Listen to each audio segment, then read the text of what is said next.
Então, prosseguindo, né? Ontem nós começamos, né, a novamente frisar o assunto lá de compressores, né? Falamos da nossa linha. A gente precisa adentrar num cálculo, né? E para isso, né, ficamos combinados de analisarmos, né, a partir de hoje, válvulas, né, e atuadores. Bom, antes disso, quando nós falávamos lá na nossa linha, nós vimos que nós precisávamos fazer uma filtragem, né, para fazer, para que tivéssemos lá a purificação da mesma, não é isso? Lembram lá? Lembram, né? Então, nós tínhamos aquele processo de purificação lá da nossa linha, né, onde nós usávamos os drenos. Vimos lá que era importante, né, a gente fazer esse processo de filtragem, né, por uma questão de eficiência, né? Então, se nós fôssemos definir lá o porquê, né, de nós termos que fazer isso, seria justamente para aumentar o desempenho da linha, né? Ou seja, eliminar, né, os condensados que ficavam lá através daquele copo. Lembra lá do desenho? Era um copo, né, que nós tínhamos ali, aonde ele ia com condensado, né, rumo a uma canopla da qual a gente conseguia fazer ali um esgotamento, né, e então uma purificação da linha, aonde discutimos também com respeito a eles serem manual, né, ou automatizados, né. Até o nosso colega, acho que foi o Isaac, né, ou o Diego, agora não lembro bem, alguém comentou, né, que já via isso, né, com mais clareza e que a maioria das linhas já estavam até mais automatizadas do que manualmente funcionando. Bom, então, né, baseado nisso, já sabemos que nós precisamos aí dessa purificação, sabemos que essa purificação é importante, né, não só por uma questão de sujeira que adentra a nossa linha através do ar, mas também porque precisamos da lubrificação da linha, não é isso? Quem lembra do que a gente falou e dos vídeos que a gente assistiu? A nossa linha é perfeita? Não, ela precisa ser filtrada, né, por causa das impurezas, óleo, água, tudo. Exato. Ela precisa, então, de um processo de filtragem, né? E ela tem muita impureza também, que é residual lá dos óleos, né? Lubrificantes que nós precisamos, porque afinal de contas, a gente tá falando aqui de compressores, né? Tá falando depois de uma linha que envolve válvulas, né? Que envolvem outros dispositivos, que lá na sua origem é um equipamento elétrico, né? E precisa lá de ajuste de lubrificações nas suas partes mecânicas para que ele tenha um bom funcionamento, né?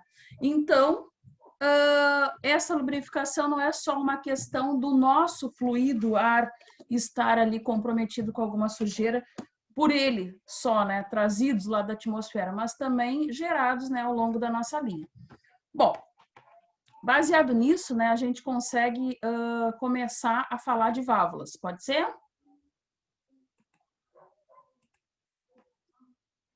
Então, o que nós precisamos? Sim, querida professora. Quem falou isso? O Milton? Adivinha, É uma né? figura. Quem seria? Ele louco para me ver Sempre, pelas né? costas. Chega 8 horas, ele quer me ver de longe, né? Mas tá bom, Milton, obrigado. Então, vamos lá falar de válvulas pneumáticas. Bom, o que vocês entendem por esse dispositivo, né? Opa! Sabe que a professora se perde às vezes aqui. O que vocês entendem por esse tipo de dispositivo? O que seriam essas válvulas? É um dispositivo para Válvula permitir a entrada e saída vazão de do ar. fluxo. Tentei falar. Pode falar um de cada vez, são lá. Tá, é um dispositivo para fazer... Ih, tá difícil, Diego. Vai embora, desculpa. Foi mal, desculpa, vai lá. Não, é capaz, mano. É um dispositivo para permitir o fluxo, permitir a passada e trancar o fluxo do fluido. Isso, nós vamos ver. No dia da prova tu vai dar a cola. Não, eu falei pra ele. Pode falar. Ele não deixou eu falar. Ficou bravo comigo. Não. Então, gente, é isso mesmo, né? Quando a gente está falando de válvula, né, a gente logo se remete a um dispositivo que é capaz de controlar, né? Se nós estivéssemos lá falando da nossa rede hidráulica, né? Um registro, ele é uma válvula na sua origem, né? Ele tem a capacidade de liberar o fluxo, né, de água ou não. Então, nós vamos ter aí alguns tipos de válvulas, né, que elas vão ser usadas de acordo, né, à necessidade dentro da nossa linha. No nosso caso aqui, né, vamos falar hoje de válvulas pneumáticas, né? Vocês sabem que válvulas pneumáticas, nós vamos estar focados aqui em dispositivos lá que trabalham com que tipo de fluido? Ar. Ar. Ar? Isso, ar, né? Então, é o nosso fluido principal. Sabemos, né, que dentro lá do contexto, né, no interior delas, vamos ter um outro tipo de fluido, mas com função lubrificante. Bom, aqui está a função das válvulas, que é o que os nossos colegas aí já comentaram, né? Eu diria duas principais, né, funções, né, que seria controlar o fluxo de ar ou, então, manipular o fluxo de ar. Coloquei aqui para vocês, direção, pressão e vazão. Gente, vocês sabem que o nosso fluxo, né, e até mesmo as nossas válvulas, elas realmente têm a capacidade. Vocês vão ver que algumas permitem a variação da direção desse fluxo, né? Permitem um retorno. Trabalham nos dois sentidos. Outras não. Pode falar, Diego. Não? Desculpa, eu fiz barulho, tô fazendo lanche. Eu tô tomando chimarrão aqui, faz às vezes também. Bom, então, como eu falava, né? Ela tem esses dois principais objetivos, né? Não só o controle, né? A submissão do fluxo, né, a ela, mas também a manipulação dele, né? Então, vamos lá, se nós tivéssemos que dar um sinônimo aí para o dispositivo válvula, seria o controle absoluto, né, da situação ali que está ocorrendo na nossa linha. Então, esse é a principal função, né, que nós temos das nossas válvulas. Bom, dentro disso, elas podem ser válvulas de controle direcional, que seriam, gente? Fluxo? Isso, as de controle direcional é aquilo que eu falava para vocês, elas vão nos permitir nós darmos o sentido do nosso fluxo ou o retorno dele, né? Porque elas são válvulas propícias a isso, né? De dar mais de um sentido.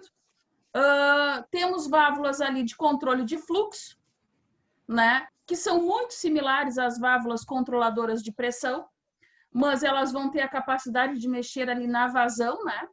As controladoras de pressão, a mesma coisa, através lá da movimentação. A gente sabe que quando mexemos no volume, né, de fluido, a gente consegue, então, alterar a pressão. A gente já viu esse contexto lá quando estudou Pascal, lembram disso? Então, nós temos válvulas aí específicas para isso. E válvulas de bloqueio. Quem são as de bloqueio, gente? Válvula, mas tu quer ela por nome? Como é que eu... São válvulas. Um tipo de válvula de bloqueio? Isso, elas são válvulas que o nome já está nos dizendo, né? Elas vão dar a estanqueidade naquele momento específico ali, né, que nós precisamos. Então, não vai passar fluxo, não vai mudar direção, não mal comparando, trazendo ali para dentro da nossa casa, né, o registro, por exemplo, né, de liberação de água da caixa d'água, vamos supor.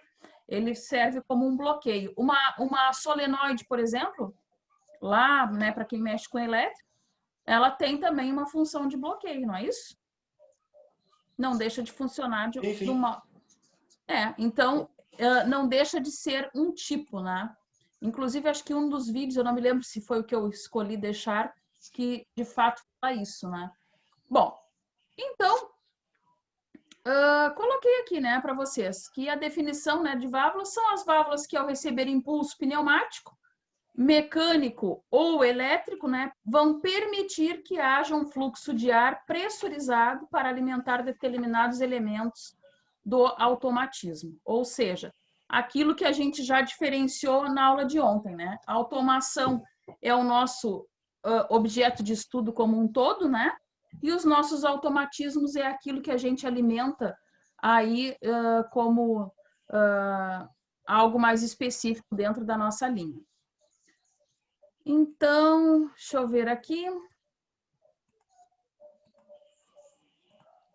Eu só quero achar, gente, só um minuto.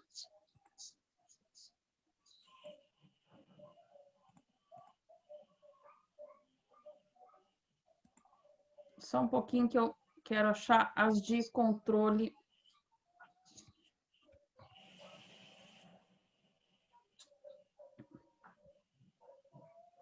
Então, aqui, estava certo. Eu me enganei. Então, são as válvulas aí de controle direcional, aquelas primeiras, né, que eu grifei lá para vocês, elas podem ser conhecidas aí pelo nome de distribuidores de ar. Posso dar esse nome? Concordam com a bibliografia? Porque não fui eu que batizei, né? Elas são, né? Elas nos direcionam, elas nos dão um norte, né, para onde que nós vamos ir com a nossa linha, e uma vez decidido isso por nós, elas vão condicionar aquilo ali.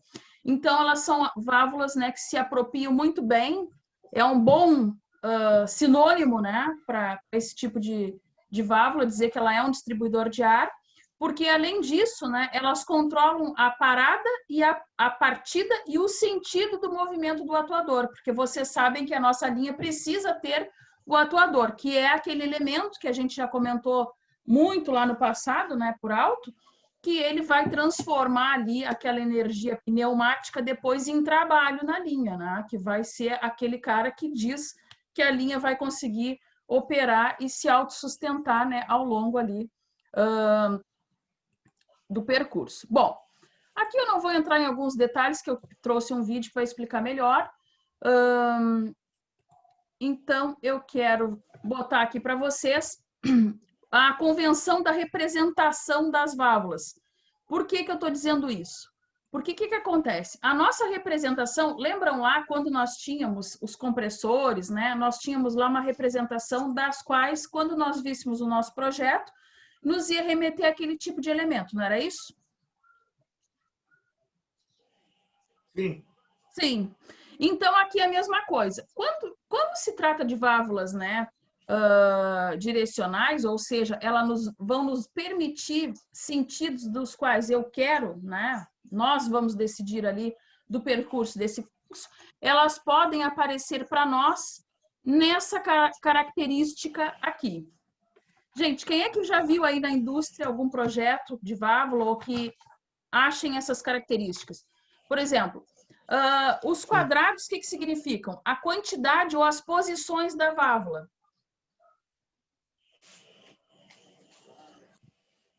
Setas, as ligações que eu posso ter internamente. Setas aqui, não sei se estão enxergando bem o desenho. Sim, sim. Sim, né? Os traços, o que seriam os traços? Não sei se vocês veem aqui, onde eu estou passando o cursor, tem um pequeno tracinho, né?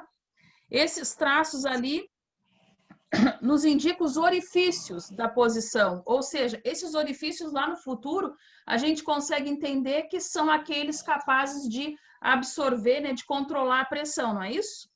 Que podem ser lá de sucção ou de saída, né?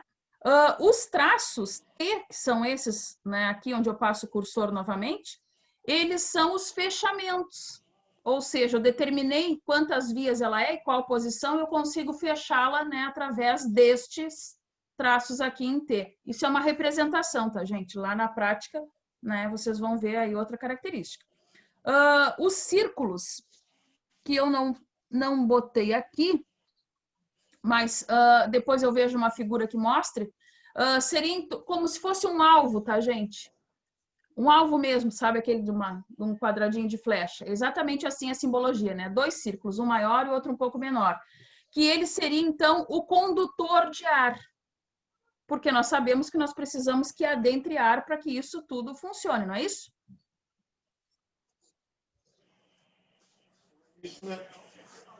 Estão perdidos ou estão... Isso mesmo.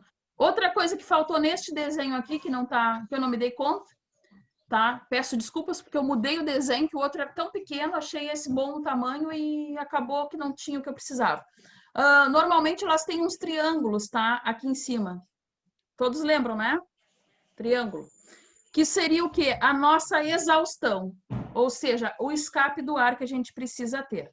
Bom, mostrei o desenho aqui para que vocês entendam, então, o contexto que eu quero grifar aqui para vocês. Então, aqueles triângulos, tá? Ele representa a posição da válvula. O que é o triângulo? O retângulo, desculpem. É esses quadrados aqui, ó. Tá vendo? 2 quadrados. Sim ou não? Sim. Sim, né? Então, Sim, isto aqui representa, né, a nossa posição.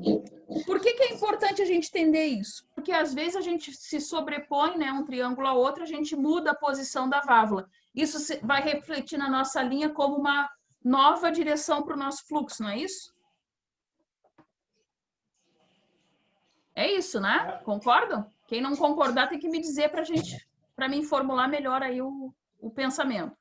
A quantidade desses retângulos vão indicar o número de posições. Então, é exatamente o que eu acabei de dizer para vocês. Ela é uma válvula de uma posição, de 2, de 3, ou seja, cada sobreposição dessa eu vou, conforme eu já falei, conseguir direcionar de uma maneira diferente o nosso fluxo ali dentro. Os pequenos traços, né, colocados de fora, representam os orifícios que definem a posição mais frequente. A posição normal, né, que não seria aquela aonde eu estou alternando aí esse sentido do fluxo. Os traços, aqueles pequenos, são os que eu disse, que eu mostrei ali, né? Eram uma pequena linhazinha mesmo, né? Que representavam lá essas ligações aí dos orifícios, um sobreposto ao outro. As vias ou ligações são representadas pelas setas, que é o que eu falava para vocês. Então, vai me dar lá o sentido de fechamento. Eu sobrepus os triângulos, eu vou encaixar as setas, que isso então vai dar o fechamento, vai significar que eu liguei a válvula. Vou até grifar aqui para ser a palavra-chave aí para a gente gravar no nosso roteiro. Bom, o traço curto, né, em forma de T transversal no interior do retângulo indica lá o fechamento, conforme já foi falado, né? Então, tu definiu, tu sobrepôs aquele traço fino, né? Tu fechou a válvula. Podemos verificar as demais posições, botei entre parênteses, além da posição normal, né, que seria aquela convencional já de projeto, através dos deslocamentos dos retângulos combinados, orifícios apropriados. Então, o que eu quero dizer com isto? Vou só grifar aqui, né, que o condutor de ar comprimido é representado através de um círculo marcado, né, que seria lá um alvo, né? Lembra um alvo, que é o que eu falei para vocês, que não está sobreposto ali, não está colocado ali, mas que depois é só colocar, né, em cima dos retângulos. E o conduto que representa a via de exaustão é um pequeno triângulo. Então, o alvo, né, aquele que parece um alvo, é a sucção, não é isso? Entrou o ar para fazer o percurso. E a exaustão seria lá representada por um triângulo. Então, gente, tudo isso, né, nós podemos ter várias combinações de válvulas para esse tipo, né, das de controle direcional. Então, aqui, por exemplo, eu tenho válvula de 2 vias e uma posição. Por que uma posição?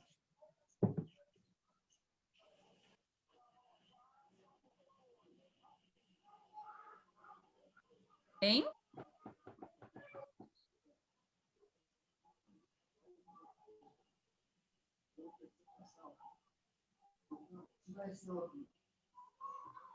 Vamos lá, Diego, me ajuda? Peraí que eu tô indo aí agora. Tá. Então, como eu falava, né? Através destas combinações, né? A posição é o triângulo. Se a posição é o triângulo, essa primeira válvula aqui quantos triângulos eu tenho nessa aqui? Nessa primeira eu tenho um triângulo só. Desculpem, gente, um retângulo só. Não é isso? Isso aqui é um retângulo, não é isso? Uma posição. Duas vias, né? De fluxo. Sim, né? Aqui. Sim, Aqui eu tenho dois retângulos. Ninguém quer interagir, eu vou interagir, deixa pra mim ver. Hoje vai ser contigo a aula, né, Milton? Não, também não força. Também não? Tá, mas vamos ver se tu me ajuda a fazer os teus colegas a convencê-los de que aqui, nesse segundo caso, como eu tenho dois triângulos, dois retângulos, eu cismei com triângulo, dois retângulos, eu tenho duas posições, porque eu tenho dois retângulos. E três vias. Ó. Entendi. Uma saída e duas possibilidades de entrada. Aqui, duas posições, 5 vias. Por quê? Porque eu continuo com dois retângulos, tá? E quantas possibilidades de entrada e saída? 5, concordam comigo? Possibilidades, fatos. Isso, porque o que acontece? Nós temos aqui, ó, 4 fechamentos, né? Seriam os nossos traços em T. Isso. E mais um orifício aqui de posição. Então, eu consigo me permitir que ocorra, né? Essas combinações aqui. E assim por diante, ó. 3 posições, 3 retângulos, ó. E 3 vias. Continuo tendo as 3 vias, né? Que seriam os fechamentos aí da válvula. Bom, aqui, né, eu botei uma foto singela lá eu não me lembro de onde eu tirei essa foto, mas eu acho que foi de um livro, não da apostila, acho que não tem na apostila, tá? Mostrando aí tipos, né, que pode se apresentar as válvulas pra gente. E vocês notem aqui, ó, válvula de atuação mecânica por rolete, tá? Estão vendo aqui? E aqui um acionamento por botão. Sim. Né? Bem rudimentar, se fosse pensar, né? Aquela válvula ainda com ação altamente humana, né? Porque tu só aciona a válvula se alguém vir aqui e fazer pressão nesse botão. Bom, eu falava para vocês lá no início, né, que nós tínhamos aí alguns tipos de válvulas, não era isso? Sim. Quantos tipos? Ninguém lembra mais. Eu não lembro. 2, 3. Não, mais tipos. Vamos voltar então para recapitular. Eu vou ter aí as válvulas de controle direcional, que a gente acabou de ver, né?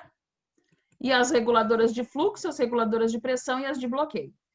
Bom, acabamos de ver como é que se apresenta aí as válvulas de controle direcional. Já entendemos que podemos modificar o nosso fluxo, né, conforme a gente necessite, mudando aqui internamente as combinações, né, acionando lá botões, né, que vão mudar esses posicionamentos aqui e que vão nos permitir N situações para elas, de direcionamento do fluxo. Bom, logo após isso, a gente então passa a estudar aí as válvulas reguladoras de fluxo.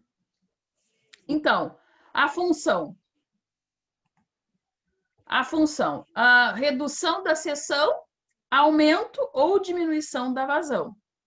Controle da velocidade nos cilindros. Desculpem, errei aqui a palavra. Tá, arrumado.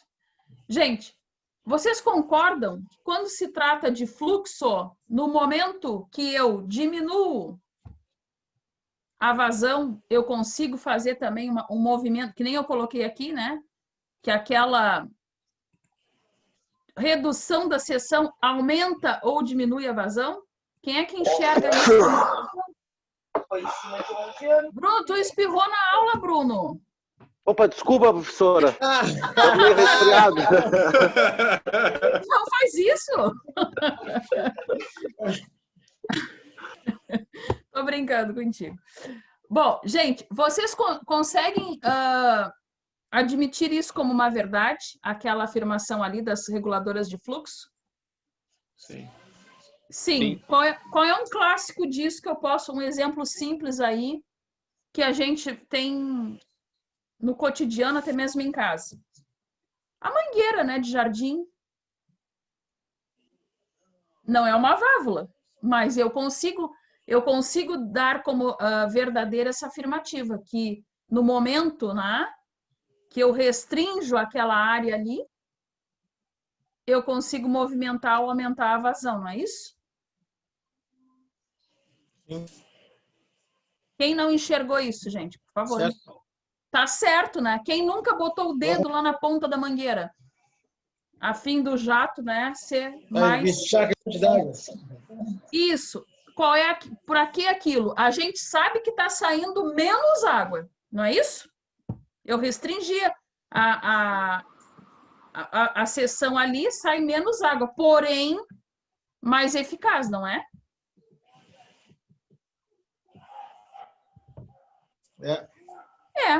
Que é o princípio, por exemplo, que nem quando a gente estudou lá, né, que nem a gente falava de bombas, né, hidrojateamento, lembram que a gente comentava que algumas eram específicas para esse fim? Por exemplo, se eu for fazer uma limpeza no edifício, eu vou, dependendo de quantas camadas eu queira remover, se é um prédio histórico, por exemplo, eu quero que fique o mais íntegro possível, quero remover só a tinta e não remover reboco.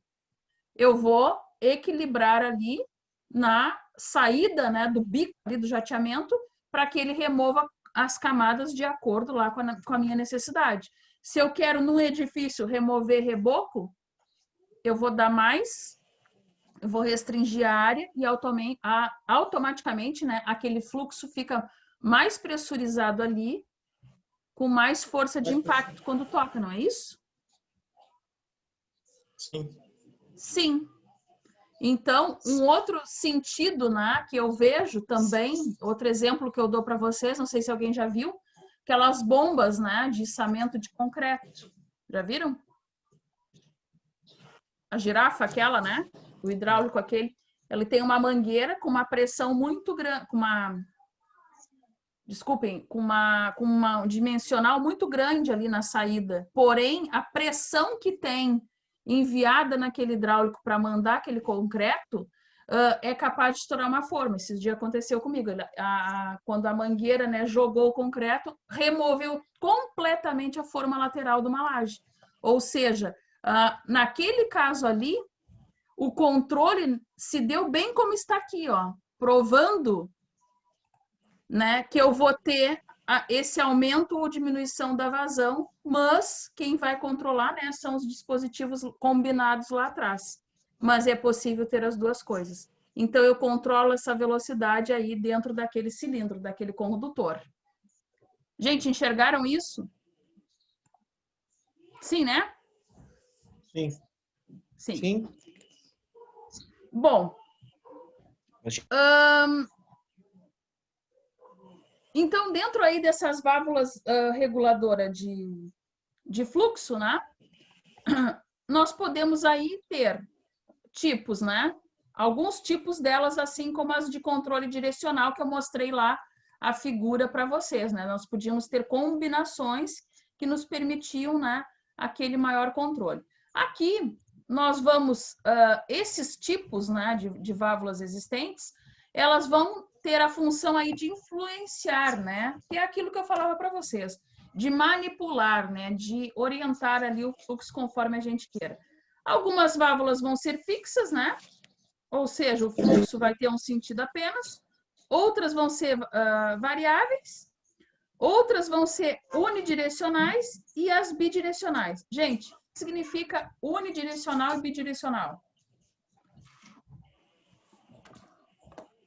Portuguesmente falando. Uma direção Não só, mas fisicamente. Perfeito, Marcos. Isso aí. Então, falando bem no português, né, não precisaria ter grandes conhecimentos aí de física e nem de pneumática, enfim.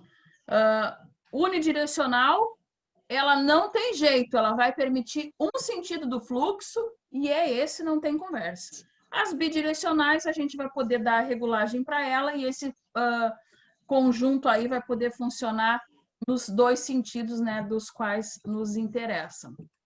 Bom, prosseguindo, né, porque é muito assunto em pouco tempo, nós vamos para as reguladoras de pressão. Tá correto? Deixa eu ver se eu acho lá o meu roteiro. Tá correto, né? Falei das de fluxo, falei das direcionais, falta de pressão e de bloqueio. Bom, as reguladoras de pressão, o que vocês imaginam na vida delas?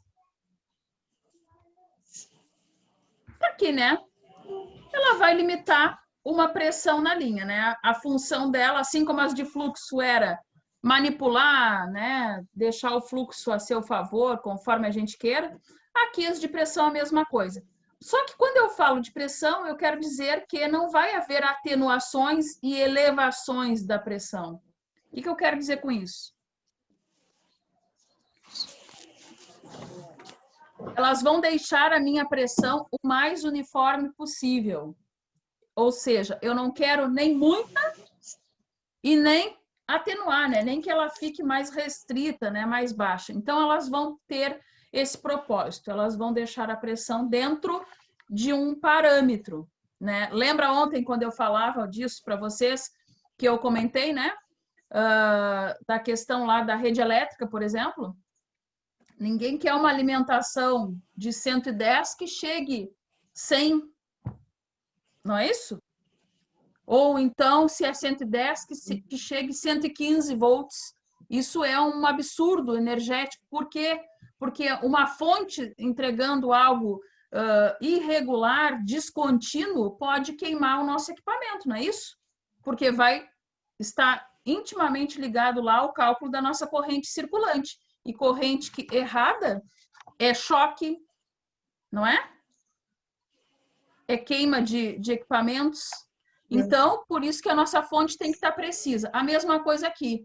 Aqui, nós temos que estar lá com a nossa linha altamente precisa. Essas válvulas aí vão ter esse princípio, né? E vão nos permitir isso. Vão nos permitir esse controle de maneira uniforme, né? Mais constante possível aí da nossa pressão. Então, até aqui nada difícil, né, gente? O próprio nome das coisas nos dizem para que elas vieram, não é isso? Então, quais os tipos que a gente vai ter de válvulas aí de pressão? Tranquilo. Opa, não escutei. Alguém falou? Foi o Diego, não foi? Não. Eu escutei um eco, eu não sei se a internet que foi. Bom, então nós vamos poder ter dois tipos, né, das válvulas aí reguladoras de pressão. As limitadoras, que vão ter a função aí de manter a pressão ajustada do sistema, não permitindo o seu aumento. Então, mais uma vez, né, falando, novamente, o nome, né, da válvula nos dá, né, o sentido aí do que ela representa para nós fisicamente dentro do nosso circuito. Então, elas vão manter a pressão, elas vão limitar, elas não vão deixar a pressão se exceder, se extravasar dentro de um parâmetro que nós não queira.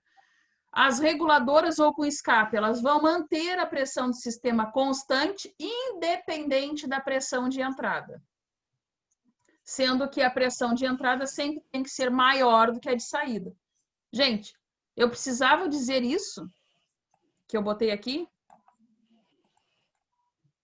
que eu grifei agora, que a pressão de entrada tem que ser maior que a de saída?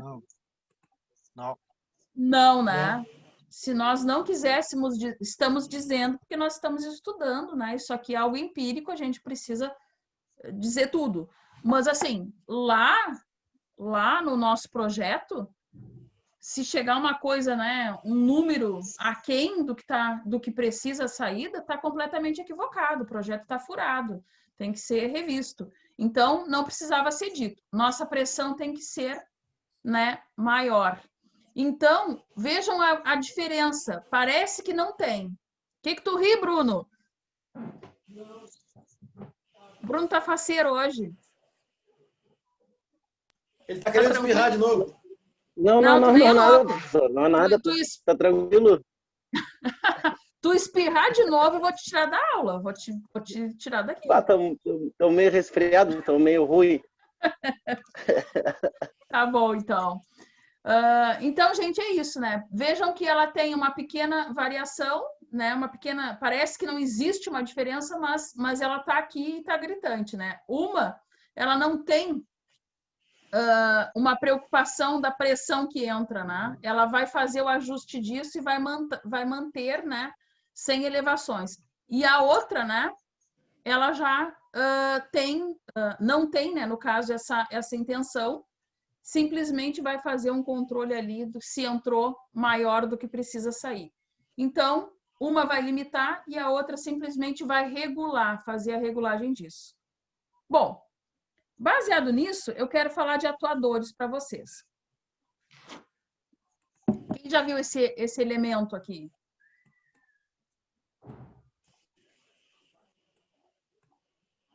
Ninguém? Cilindro, né? Pneumático. Já vi, já. Então, alguém falou aí num cilindro. É isso mesmo, né, gente? Isso é um atuador pneumático. Por que eu já estou mostrando ele? Porque depois de a gente falar de válvula, né, a gente tem que entrar nesse assunto, não adianta. Porque esse equipamento ele vai ser acoplado, né, na nossa linha, próximo, né, às nossas válvulas, a fim de que nós possamos, daquela energia que está sendo mandada, transformá-la, né, na energia lá que nós precisamos para alimentar o nosso circuito. Novamente, vou com um exemplo bem grosseiro para vocês, mas que serve. Falando novamente de elétrica, sabemos que se nós ligarmos um celular numa extensão direta, se nós tivéssemos a capacidade daquela pontinha ali que conecta no celular numa extensão sem a fonte dele, o que aconteceria com ele?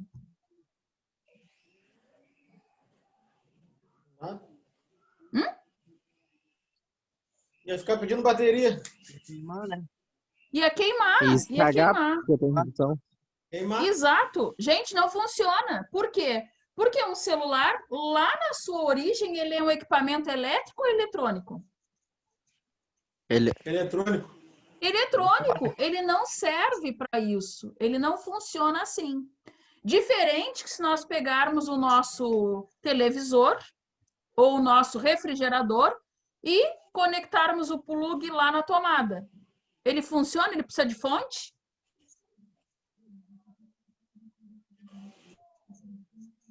Sim.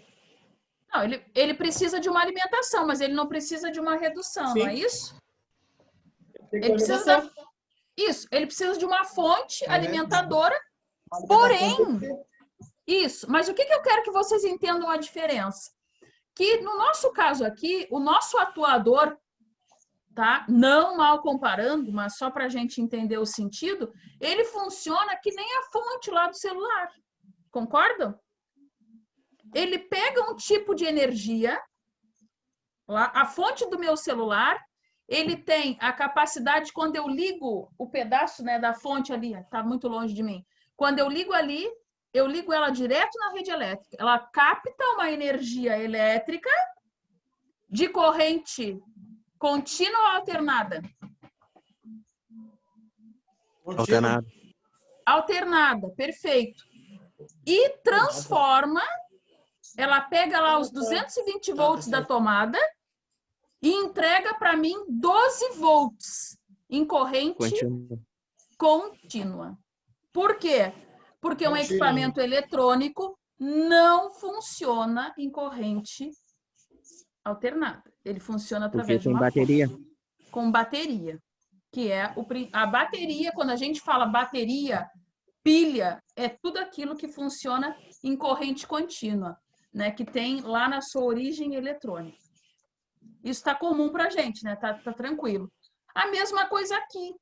A nossa linha pneumática, ela vem lá, né? Ela tem um banco lá que capta o ar, ela passa num compressor, ela adentra a nossa linha, ela passa por válvulas, não é isso? É isso, né? Ela passa por elementos que vão ser a nossa alimentação lá dos nossos automatismos. Quem são nossos automatismos? Tudo aquilo que está lá dentro da indústria, longe até da nossa central né, de geração desse tipo de energia, né, de alimentação, que está lá longe, que são equipamentos de origem eletrônica ou mecatrônica, né, algo robotizado, como no caso lá de algum braço mecânico, né? Ele tem dispositivos eletrônicos, mas eles são automatismos, né? Aqui a gente não fala muito, eu uso eletrônica e mecatrônica, mas aqui a gente fala automatismos, eles são equipamentos sensíveis. Ou seja, o que eu quero dizer com isso? Quero dizer que aqueles cuidados de lubrificação, né, que a gente teve que ter lá, vai nos gerar toda uma preocupação de ajuste desse ar, que ele fique purificado e que ele chegue através dos nossos atuadores com a energia correta. Ou seja, um atuador, tá?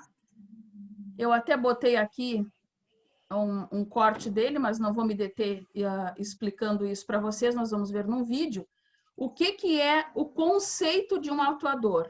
É isso aqui, gente, que eu já falei diversas vezes para vocês e que a gente viu de um outro modo agora, né? Ele é um elemento mecânico, concordam? Ele é um elemento altamente mecânico. Olha tudo que compõe ele.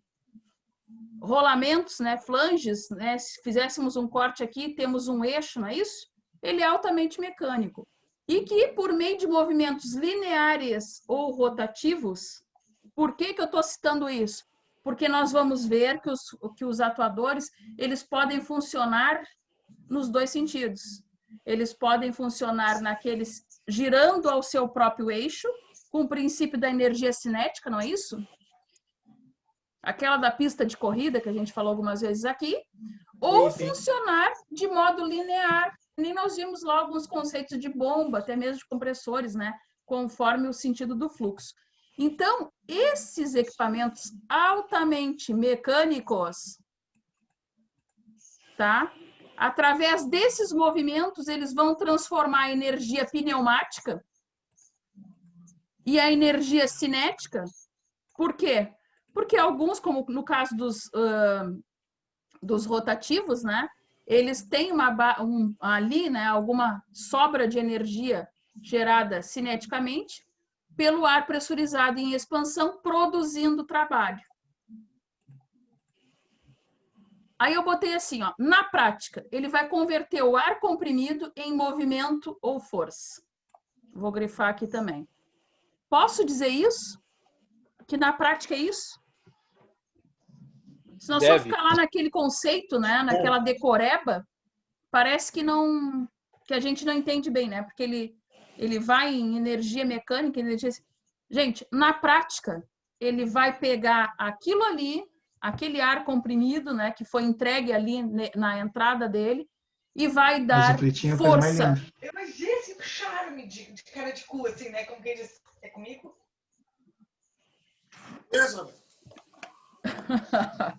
Desliguei um aqui. Bom, vocês conseguem compreender que o funcionamento na prática de um atuador é isso? Sim. Para vocês, técnicos em mecânica, apesar de que eu gostaria de que você soubesse o princípio de funcionamento e o que envolve lá dentro que gerou aquilo, eu vejo que é importante, né, que na prática vocês entendam que ele pegou todo aquele ar pressurizado que chegou nele e consegue dar força para mover um braço mecânico, por exemplo, para ligar alguma rede mecatrônica, né, que tem algum automatismo ali. Enfim, então ele vai nos possibilitar isso, porque afinal de contas, até agora, até hoje, nós estamos aqui preparando uma linha para alimentar coisas, mas não tínhamos ainda pego a nossa fonte conversora. Queremos lá tem energia elétrica para botar o celular a carregar, né, naquele exemplo que dei, mas não tínhamos ali a fonte para reduzir isso para ele. Então, o atuador, ele faz isso, gente. Na prática, ele é isso aqui na nossa vida.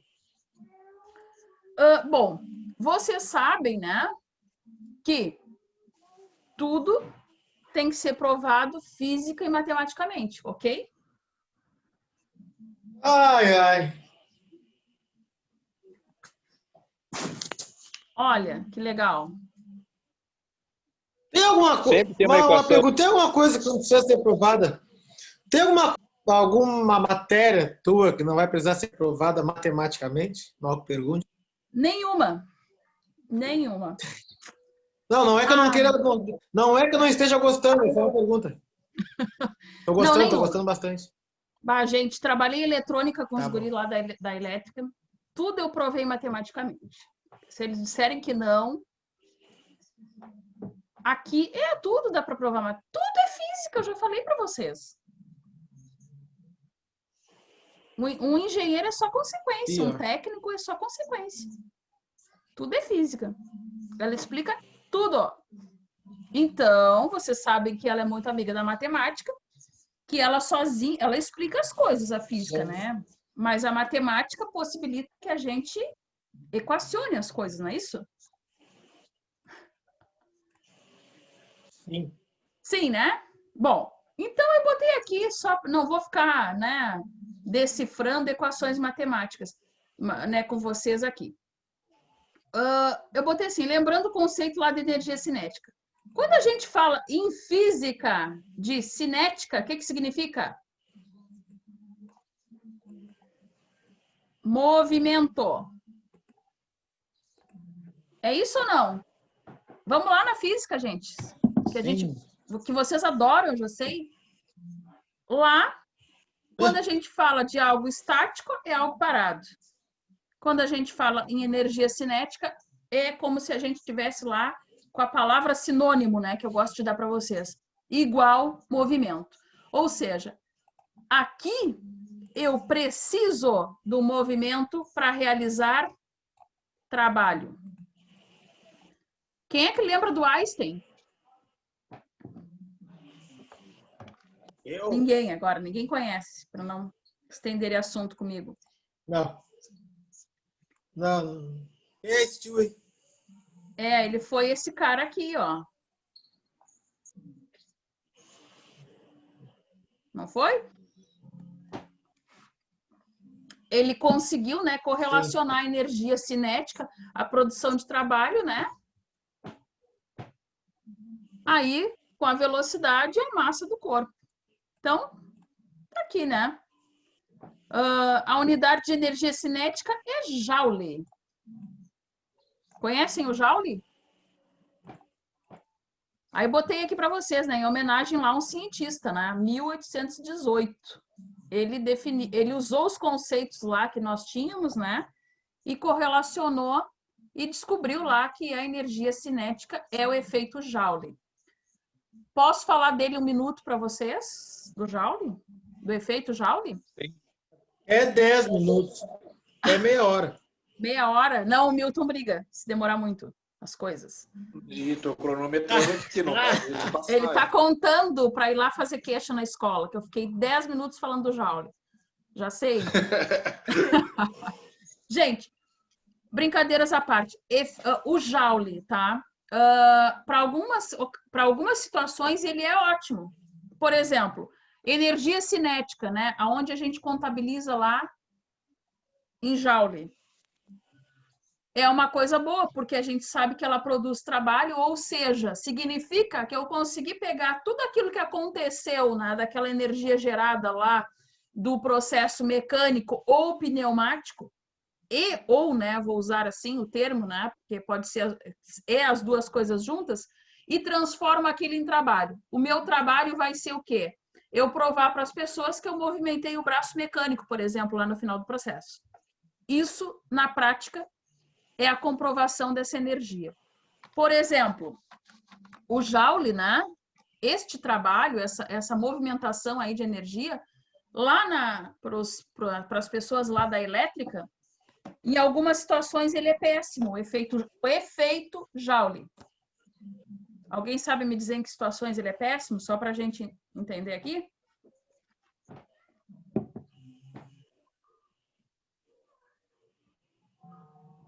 Por exemplo, vou citar um exemplo para vocês.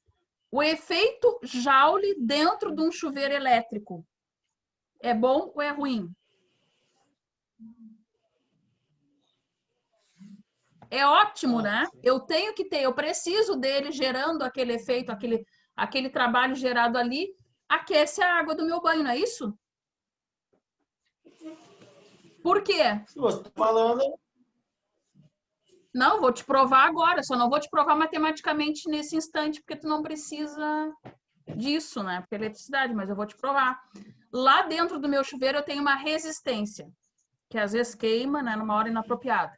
Aquela resistência, no entanto que se a gente for numa casa aqui em Rio Grande, né, pedir uma resistência de chuveiro para inverno, ele vai dar uma resistência mais robusta, muito mais solenoide naquela resistência, não é isso? E o nosso banho sai quentinho. Por quê?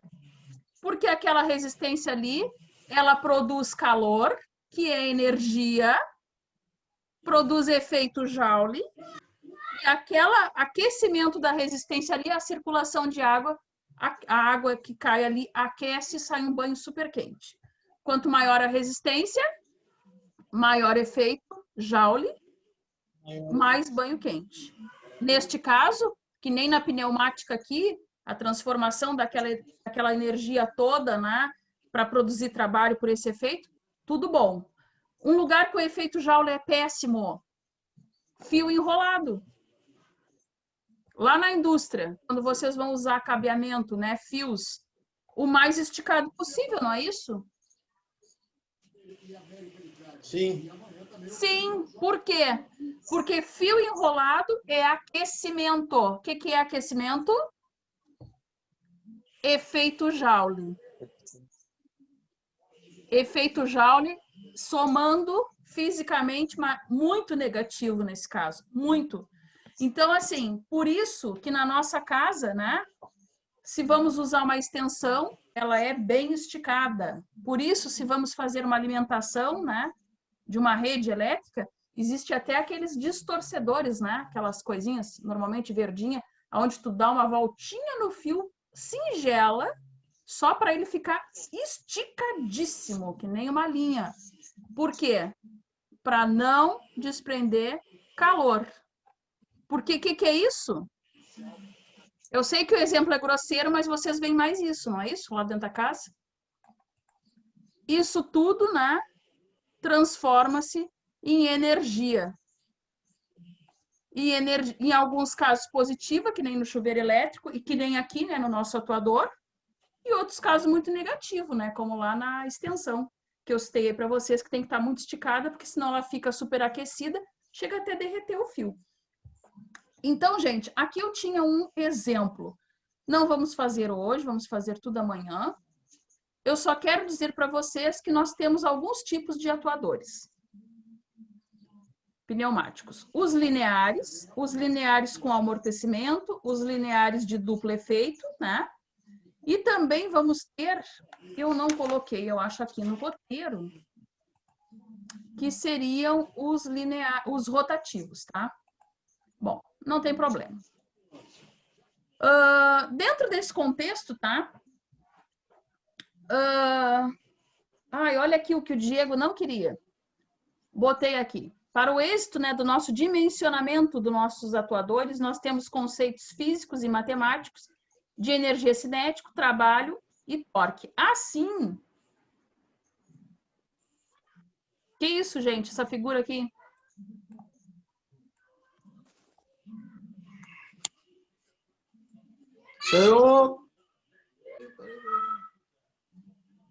Só é aquela parte é a frente do atuador, não é? Isso. O que Camisa, que... êmbolo, laço. Isso. Qual é o meu objetivo aqui? Eu tenho que calcular, né, a coroa de um atuador. Ou seja, o nosso elemento, né, o nosso eixo, né, não é isso? O que é a coroa? Estão vendo aqui, né? Essa Sim. parte maciçada aqui, né? De dentro do atuador. Aqui é uma camisa, né, de proteção disso. E lá dentro nós temos a haste. Isso é um corte. Está cortado aquele eixo, né, no meio. Então, o objetivo, calcular a força. Que força, gente, é essa? Que força é essa que eu vou calcular, entendendo lá o meu eixo do meu atuador?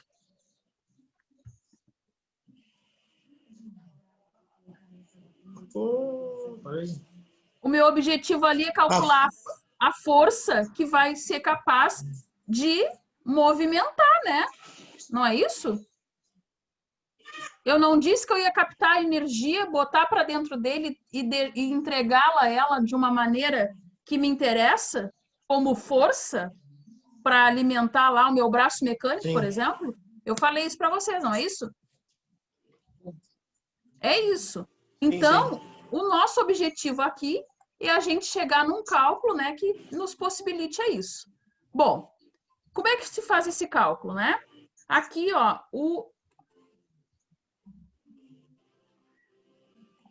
nós temos ali o AC, que a gente chama, né, que é a área da coroa do êmbolo, ou seja, a área da coroa, né, que é o nosso êmbolo. O DP, que seria o diâmetro do pistão, tá? O diâmetro da haste, que está aqui. A pressão de trabalho e as forças, né, de avanço na haste. Eu botei força de avanço 1 e força de avanço 2. Por que isso? Tá ficando super bom isso aqui. Tô gostando. Vocês não? Bom demais. Bom demais, né? Eu tô Gente, amando. o que é, Milton? Eu tô amando. Gente, por que me interessa duas forças na haste de avanço?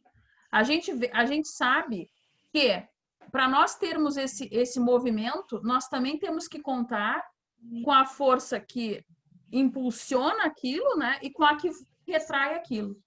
Tanto para controlar ele quanto para retorno, não é isso? Então, será duas forças geradas, concordam? Ninguém concorda mais nada. Vocês estão assim, com umas caras que me dizem. É isso, né? É isso. Então, esse é o objetivo, né, de fazer um projeto aí dessa área de coroa do atuador. Bom,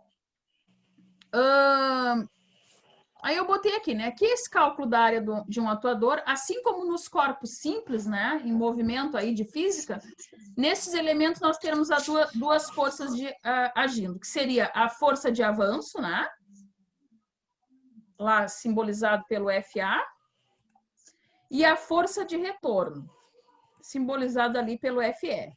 O que é isso aqui, gente? A pressão de trabalho, né? E os diâmetros ali, né? Correlacionados, porque a gente sabe que nós precisamos ter a área. Então, não está correto, por exemplo, se tratando de uma haste, vamos supor, nós termos o avanço e o arraste, de arraste de retorno? Sim, né? Sim. Sim. Eu preciso saber isso. E correlacionar isso com aquela área ali do corpo, que está aqui. Não vou fazer isso com vocês, né? Nós não temos tempo para isso. Então, como é que vai acontecer o giro, né? Através do movimento de torção, porque você sabe que dentro da física sempre melhora as coisas ainda mais, né? Não, sempre, Força. sempre bom. Força apenas, eu consigo torcer algo? Não. Não. E eu preciso, por exemplo, se eu for lá com um guindaste, né? Eu preciso ter o avanço, o retorno, e eu preciso ter o movimento de giro, não é isso? Não me adianta ele ir para frente e para trás. Me adianta? Sim ou não?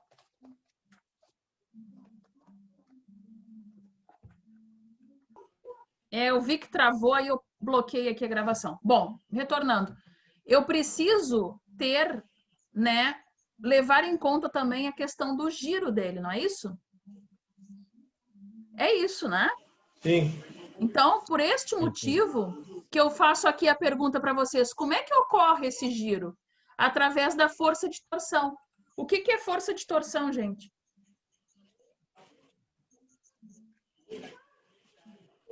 Fisicamente falando, né? Que eu adoro física. Quem é que eu já ouviu falar em torque? Força. Eu Ninguém? trabalhei com torque, mas não sabia que era. Então, é o princípio lá da força de torção. Ou seja, torque nada mais é do que a tendência ao giro, não é isso?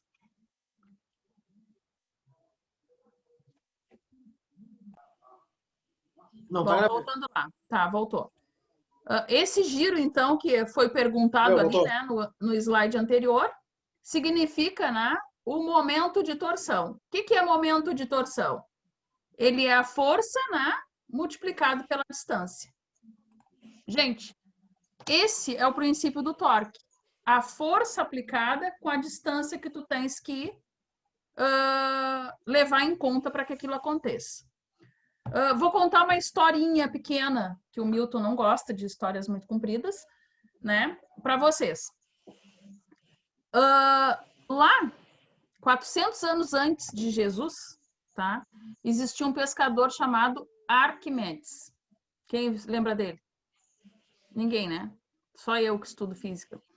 Já ouvi falar. Não, eu lembro dele. Já ouvi esse nome. Isso. Ele descobriu o princípio da alavanca. O que tem a ver a alavanca com o momento, com torque? A força, Comprimento. o giro, no A caso distância, né? A distância Isso, que ele isso. precisa usar. Então, dizem, né? Isso aí é uma... Eu não sei se está comprovado ou não, isso é uma... que eu faço umas leituras de física quântica, é uma leitura alternativa. Mas, assim, dizem que ele foi, né, um filósofo, né, depois e tal, e na origem dele ele pescava. Então, o que ele viu? Que para impulsionar os barcos para a água, se ele usasse um pedaço lá de madeira, né, ele impulsionava aquilo de modo que ela corria, não é isso? E aí foi descoberto o princípio da alavanca. Ou seja, lá hoje em dia, onde é que a gente comprova? Furou o pneu do carro. Tu precisa de uma chave, aquela que eu não sei o nome, né, para o pneu, não é isso? É Que uma que a chave gente- de roda. Uma chave não sei. O que a gente precisa daquilo? Não sei, adivinha por que eu não sei, né? Que eu nunca troquei um pneu na vida, não sei lá. Mas então, o que eu sei daquilo? Que se tu né, encaixa a chave lá no teu parafuso ali, né? No flange ali do carro, se tu tiver uma chave com um recurso muito pequeno, a tua força maior.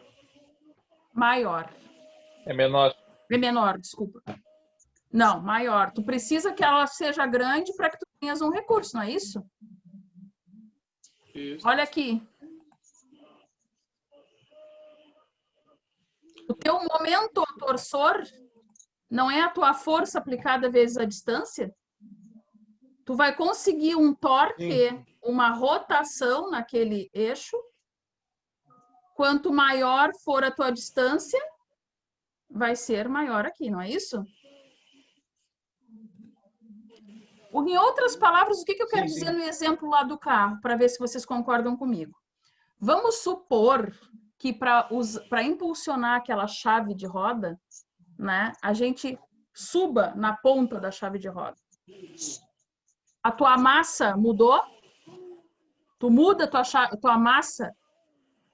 E se for levar em conta... Não muda. A gente vai continuar lá tendo a mesma massa, né? Sei lá, 70 quilos, 60 quilos, uma média aí, né? Vamos supor 70 quilos. A tua massa é a mesma. Porém, se a tua distância for maior da tua chave, tem pessoas que, inclusive, numa chave dessas, embute, né? Outra para fazer uma distância maior, não é isso? Tu consegues ter uma torção... Hã? O que é, Diego? Famosa gambiarra. A moda gambiarra. O que eu digo para você sem medo de errar? O teu momento torsor vai aumentar, né? E a tua força até poderá ser a mesma. Um exemplo que eu dou também para vocês, que é mais comum aí na minha trajetória lá na Civil, é formas de laje. Desformar uma laje com pé de cabra convencional, aquele que a gente tem aí em qualquer ferragem, perto da casa da gente, aqueles pequenos, é uma coisa.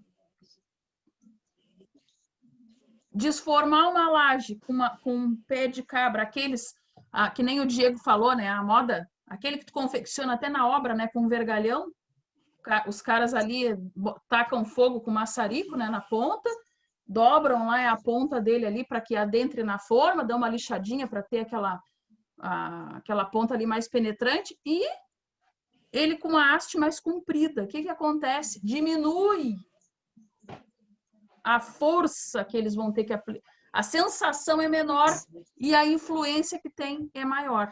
Concordam comigo?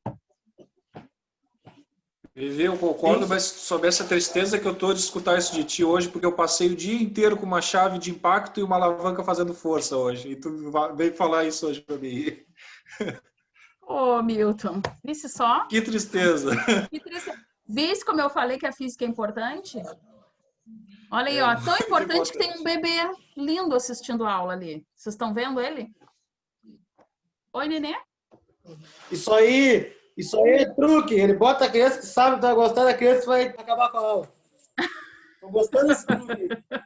Pois é, né? Vou parar de elogiar os bebês. Bom, então, gente, voltando aqui. Não, elogia. É isso que acontece. A gente diminui, né, o nosso trabalho em função dessa aplicação. E esse cara lá, né, ele já tinha visto isso há muito tempo. Então, numa coisa simples, né, vocês vejam, ele era uma pessoa bem rude, vamos dizer assim, né, não tinha tanto conhecimento de física, mas ele começou a pensar, né, e a analisar esse tipo de coisa que, no futuro, né, ficou muito melhor comprovado. Então, isso acontece lá dentro do nosso equipamento. Então, alguns, né, dos tipos de simples efeito, por exemplo, ele tem um movimento de retração ou de expansão, é feito por ação de uma mola interna, né, o tubo cilíndrico, uma haste atuando em um único sentido axial. Gente, quando eu botei ali axial, também já não precisava mais falar, né? Um único sentido, sempre axial. Se nós estamos falando de algo que lida com eixo, né? Ele é normal, então ele tem que ser no sentido do eixo. Por isso que aqui está grifado essa questão.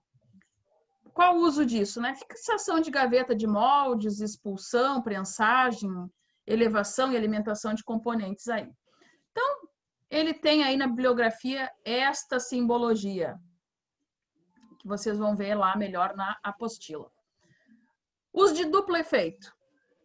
Eles são atuadores em que a alimentação e exaustão ocorrem por conexões localizadas em ambas extremidades do atuador. Então, duplo efeito, mostrando que aquilo, né, se multiplica, né, se somatiza, né, como se fosse dois acoplados que nos possibilitam isso. O ar comprimido ele é injetado por ambos os lados. Então, uma vez falado aí duplo efeito e que estão localizados nas extremidades, é como se automaticamente já ficasse, né, inserido aí no nosso contexto, na nossa cabeça, essa questão aqui da entrada aí do ar comprimido. Como é que a gente enxerga isso lá no nosso projeto? Dessa maneira aqui. Ele é representado. E os lineares com amortecimento, né? A automação pneumática, igual ali os de automação hidráulica. Então, lembrando o amortecedor, né? Ele é uma segurança da linha no fim do curso. Não é isso? Posso comparar isso ao amortecimento lá do carro para a gente entender como é que é o princípio de funcionamento? Posso ou não? Posso, né? Sim, pode. Claro. Então, a gente precisa na nossa linha alguém que nos dê aquela sensação ali de segurança, que nos dê aquele efeito, né, de que a coisa não vai, né, se expandir mais do que a gente precisa. Por que que eu digo isso? Porque no nosso caso aqui, a gente sabe que nós estamos pegando que estamos usando um componente, que ele está transformando a energia que ele recebeu em outra.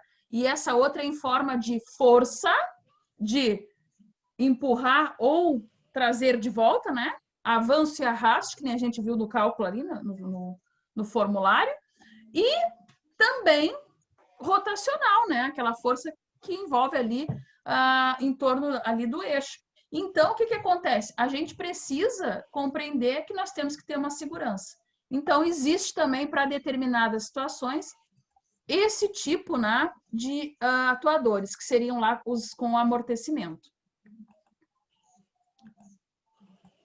Então, também, né, eles têm lá a função de absorver a excessiva energia cinética gerada em função da elevada velocidade de avanço ou de retorno. Qual é a premissa, né, do nosso formulário ali? A mesma equação, né, gente, da energia cinética. Então, ixi, me perdi de novo aqui. Então, a mesma questão aí. Como é que eles são simbolizados? Dessa maneira aqui, né? Então, mostra aqui os estágios, né, que eles podem ter aqui. Então, mostrando, né, como é que funciona de acordo com aquela força ali que eles estão sendo impulsionados, né, ou submetidos, por assim dizer. Quando eu falei lá no amortecimento do carro, é porque eu quero que vocês entendam, né, o princípio de funcionamento. Por exemplo, óbvio que a gente, se entrar numa cratera, né, numa coisa ali com uma alta velocidade, o nosso sistema de amortecimento não vai ser eficaz quanto se nós estivermos ali de uma maneira suavizada, não é isso? Sim, né? Sim. Sim. Mas, por exemplo, eu consigo andar numa rodovia, né? E se caso tem as linhas de bordo, né? Os tachões, lembram lá os tachões que dividem a rodovia? As faixas? A sinalização, né?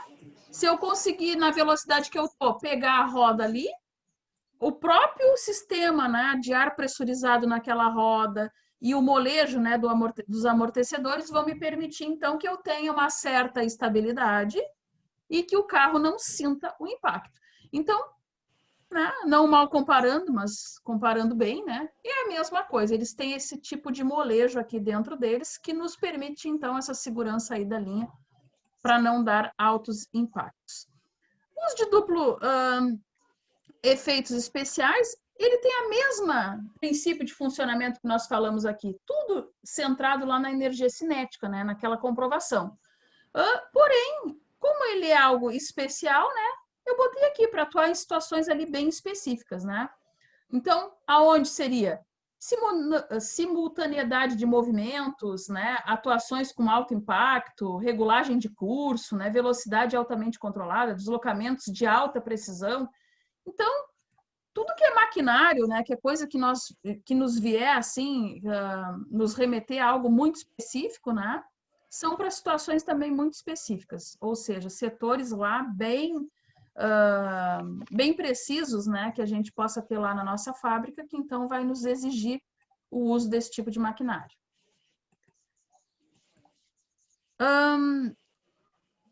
Então, desses de duplos efeitos aí, né, quais que existem? Os lineares de haste passante, os lineares duplex contínuo, né, ou tandem, que chamam, os lineares duplex geminado e o pneumático de alto impacto. Então, são alguns aí, né, variações, vamos dizer assim, destes, né, de duplos efeitos especiais, mas todos, gente, com a origem lá no que nós já estudamos lá, aqui nesse passado recente aqui, né?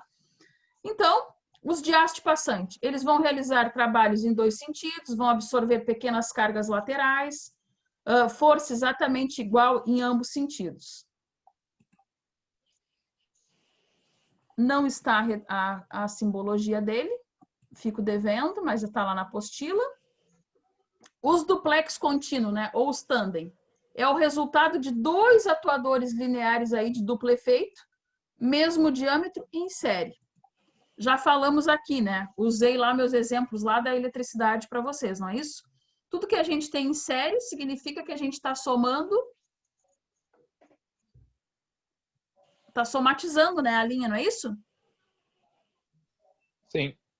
Ou seja, se está em série, a minha corrente, que é aquilo que tem que circular ali na minha linha, né?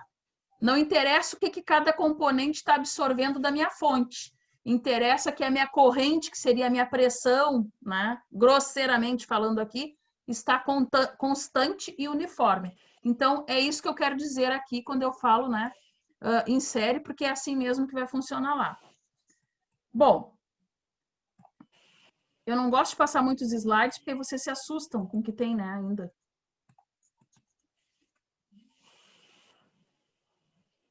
Então, essa composição aí série vai nos possibilitar grande força com pequeno diâmetro, funciona em pequenos cursos, né? Em outras palavras, força de avanço elevada, de 82% a 97%. Isso não sou eu que inventei, tá, gente? Está lá na bibliografia, né, que a gente tem aí para avaliar, né, a eficácia deles. Duplicação da força de retorno. Então, mostra que tudo isso que a gente quis dizer, né, com aquela teoria dele, né, a gente tem na prática esses quesitos aqui obedecidos. Aqui tá, né, uma simbologia aí do que eles, como que eles são representados lá no nosso projeto. É para decorar isso? Não, mas é para a gente saber que se eu mostrei a simbologia lá dos duplo efeito, dos dissimples, né, que aqui nós temos algo em série, ó. Vocês conseguem ver pelo desenho que tem algo, né, anexado um ao outro que nos dão, então, uma eficácia aí na nossa linha. Gostaram do próximo slide? Sim, né? O que mudou? Sim. Sim, óbvio. Muita coisa. Mudou nada, absolutamente nada. Equacionamento, o mesmo. Só deixei em vermelho e não fica bom o vermelho aqui. Mesmo equacionamento, né? A gente tem que levar em conta praticamente as mesmas coisas, matematicamente falando.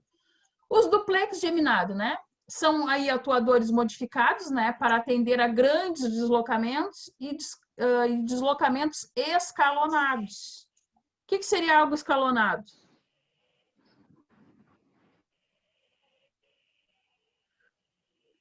Algo que é fragmentado, não é isso? Então, eles se possibilitam bem, se comportam bem, né, para esse tipo de situação.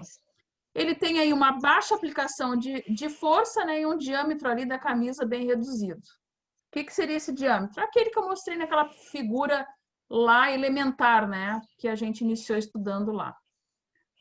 Botei aqui outras palavras, né, ou seja, na prática, o que eu tenho? 2 ou mais cilindros, né, de dupla ação unidos entre si, essa união possibilitando 4 ou mais posições de instalação distintas. Concordam comigo? Sim, né? Ele é algo geminado, é algo que eu otimizo aí a minha linha, né, pela junção deles ali. Beleza? Tô só falando e não paro mais, né? Então, vocês podem encontrar aí a simbologia dele, né? Desse modo. Isso aqui é um corte, tá? De como ele funciona lá internamente. Que vocês podem achar ele dessa maneira aí. E os de alto impacto, né? É como um atuador normal, de duplo efeito, onde a alimentação e a exaustão ocorrem, né, por conexões localizadas em ambas extremidades do atuador. Ar comprimido é injetado em ambos os lados. Então, esse alto impacto nos possibilita, né, nós termos essa eficiência justamente pela entrada do ar. Qual variante? Na câmara traseira interna há uma divisão possibilitando a elevada energia cinética gerada. Então, essa câmara ali, né, que nos dá uma certa divisão, vocês sabem que quando a gente mexe com essas questões, né, de volume, enfim, a gente consegue mexer justamente nessa variação de pressão e, obviamente, lá no nosso fluxo. Então, a otimização dele ocorre Por isso, né, e também pela aquela possibilidade ali da entrada do nosso ar comprimido em ambos lados. Aonde que é utilizado? Né? Aplicações, imprensas aí, pneumáticas, britadeiras, rebitagem, né, também, cortes. E, de fato, né, gente, a gente vê que ele é algo muito parecido ao que ocorre com esse tipo de maquinário, né? São lá o que eu uso muito, por exemplo. Vocês também devem usar, né? A furadeira. Qual é que é a melhor? A simples ou a de impacto? A de impacto? A de impacto, né? A simples, eu consigo... Vai depender da situação também. Isso. O Jerry Se tu falou... furar uma parede, é boa de impacto. Se tu vai furar um ferro, não. O Jerry falou o que eu ia dizer em outras palavras. Eu ia dizer o seguinte, uma furadeira simples, eu boto uma vide ali né, na bitola que eu queira, eu furo uma alvenaria de vedação ou, né, uma alvenaria estrutural, muito bem. Se eu quiser furar uma cinta de concreto, eu furo com essa furadeira aí, normal, a simplinha, nem pensar. Eu tenho que ter uma de impacto. Não é isso, Jerry? Sim. Sim. Né? Então, eu consigo um melhor resultado, um melhor desempenho com a de impacto. Se eu for tentar com a simples, o que eu vou ter que fazer? Iniciar o processo, retirar a furadeira, deixar ela dar uma esfriada na vidia, lubrificar a vidia, não é isso? Voltar para aquele buraco ali para tentar fazer o rompimento. Com uma furadeira de impacto, em 1 minuto eu já fiz tudo, né? Mas, se eu quiser demolir uma calçada até mesmo, não precisa ser um concreto, não, pode ser um concreto magro, que nem a gente chama. Eu consigo com uma furadeira de impacto? Não, porque vai ser muito esforço. É bom o martelete. Eu preciso de um martelete. E aí é aquelas variações que a gente vai falando aqui, né? Eu posso ter um martelete lá mais simples, né, com menos potência, e conforme for a evolução aí do meu trabalho, eu preciso ter uma britadeira, por exemplo, que nem foi citado ali. Então, a aplicação muito, né, desse tipo de equipamento é nessas maquinários, né, ele se comporta muito bem pela precisão, né, que a gente necessita. Bom, também, né, ele tem lá as continhas dele, né, para se projetar, né? Então, tudo voltado aonde? Na energia cinética, tá? Aqui, ó, nós temos uma variação dela. Eu não botei aqui a dedução de fórmulas, tá, gente? Mas existiu, né, para que se chegue nisso. Quando eu falo fórmula aqui, é equivocado, tá? Fórmula é química. Equação é matemática. Então, me corrijam, né? Porque às vezes eu digo aqui e vocês aceitam e não me dizem nada. Todo mundo concorda com o que eu disse? Concordamos. Sim. Fórmula, lá na química. Equação, matemática. Então, eu falei ali, né, da fórmula de maneira, desculpem, né, equivocadamente falando. Não é o correto. Bom, eu tenho 2 videozinhos para mostrar para vocês. Posso? Não posso. Falta 15 minutos. Sim ou não? Sim. Quanto tempo tem o vídeo? Uns 15 minutos cada um. Preferem hoje? Ai, meu coração! São 9h30, pô. São 15 para as 9.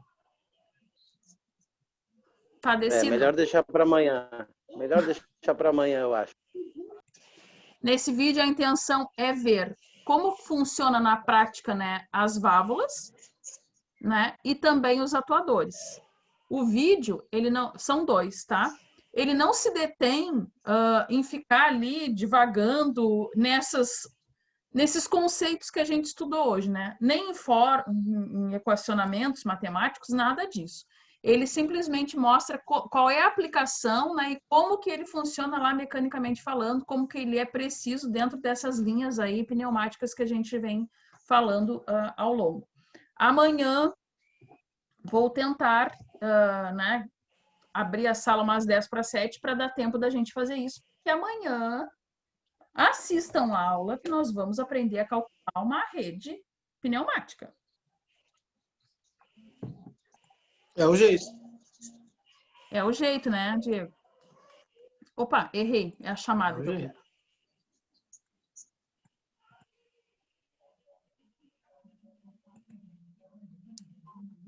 Não. Ai, gente. Professora, eu não sei como é que ficou minha presença ontem. Os guris sumiram com o meu carregador aqui, eu não achava. E aí acabou a bateria do meu celular. Acabou? Mas Gente, acabou acho que 8h20, eu acho. Tá. Não, eu botei, para ti eu botei. Eu vou anotar aqui o nome e vou fazer e vou colocar depois ali, porque eu fechei a folha da chamada sem querer. Então tá o Michael Guimarães, é isso? Presente. O Fernando,